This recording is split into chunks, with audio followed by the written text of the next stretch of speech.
Hi friends, I'm back again. My name is Katie Chase and I'm a health and wellness practitioner of many years and for the last while publishing a blog on conscious constructive performance that I hope facilitates you and me in leading our best performance and having the tools we need to execute on our good intentions. So I'm going to continue on with the vagus nerve, which continues to fascinate me, and there seems to be no end in sight for the learning to do related to this so far. And I want to overlay it with the equinox and earth element, which we step into on Sunday of this week, on this day that you're receiving this blog. So I just took a workshop today with friend and colleague Michelle Doucette in Vermont. She's in Vermont, the workshop was remote, and I was joined by people from across the country, spending 3 hours digging into the earth element and how that relates to our life through the lens of 5-element theory. So I want to take a little piece of that equinox earth element and overlay it with our continuing work on the vagus nerve. So a brief start from this book, which you'll see in the What Am I Reading this week, and just a couple sentences here out of this book, which is fascinating. Vagus is derived from the Latin word meaning wandering, rambling, and strolling, and to a lesser extent, uncertain or vague, he writes. Due to the vast and non-specific nature of the nerve, upon initial examination, the anatomists and researchers wanted a descriptive word that meant exactly this. When they landed on the word vagus, they were in essence calling this nerve the wanderer. That really resonates with me as a wanderer and walker, so I hope it does with you too. So here's what I'd like to walk us through. I'd like to do the basic exercise once again. So just renewing that work and helping you review that work. And let's overlay it with the earth, the colors associated with the earth element. So you are invited to lay down if that's comfortable. If you experience any dizziness as you've done the basic exercise so far, I recommend doing this laying down. You can also close your eyes.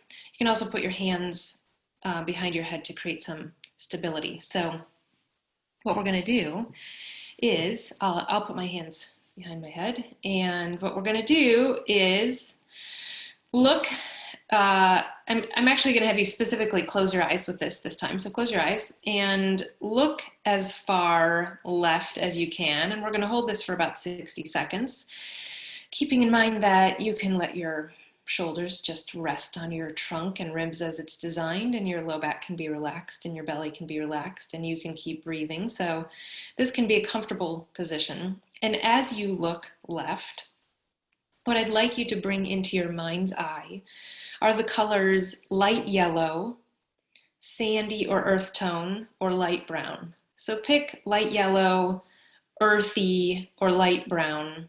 Pick one of those 3 colors to just bring into your mind's eye. As, with your eyes closed, looking all the way left as far as you can, internally you're just mentally seeing and overlaying and flooding yourself with that color. So we're looking as far left as we can and overlaying on ourselves the color light yellow, sandy, earthy, or light brown.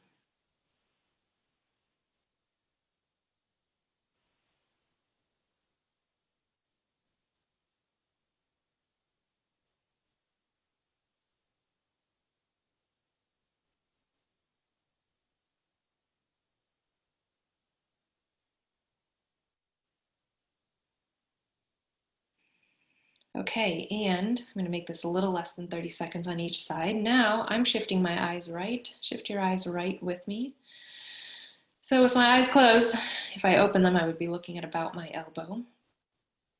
And as I'm taking my eyes all the way to the right, as far as is comfortable without any dizziness or discomfort, I'm overlaying and bringing into my mind's eye, light yellow, sandy, earth tone, and light brown.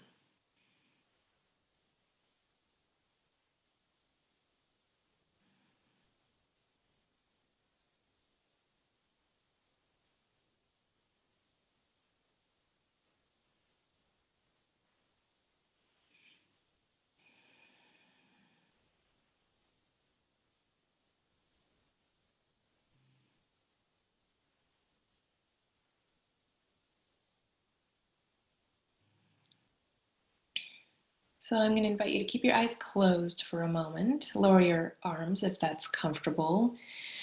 And bring your eyes back to neutral, central, not looking left or right. And now as you open your eyes, I'd like you to look around the room and pick out the colors that you just invited into your mind's eye. So you're looking around and picking out the light yellow, the brown, the earthy, the sandy tones.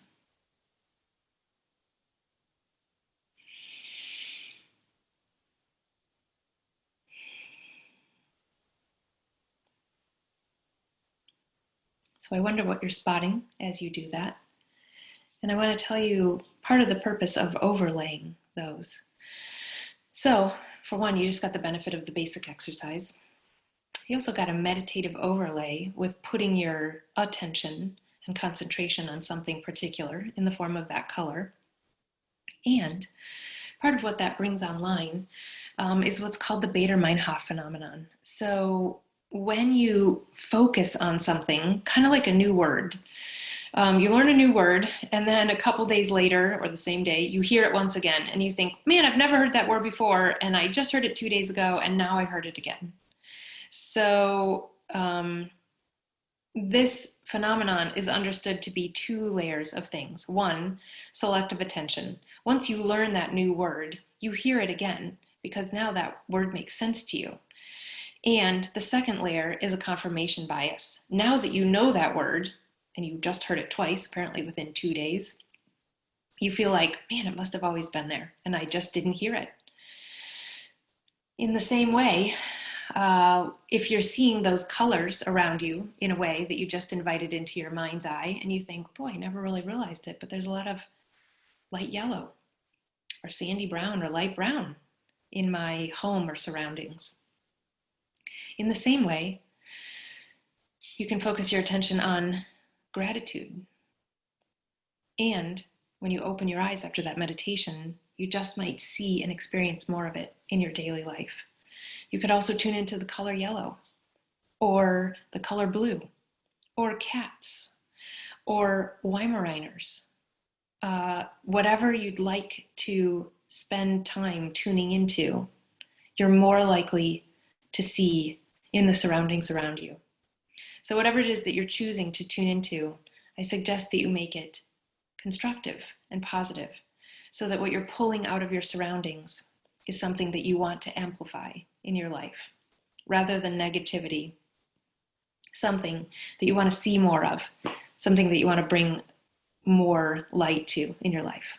So tell me how it goes. Thanks.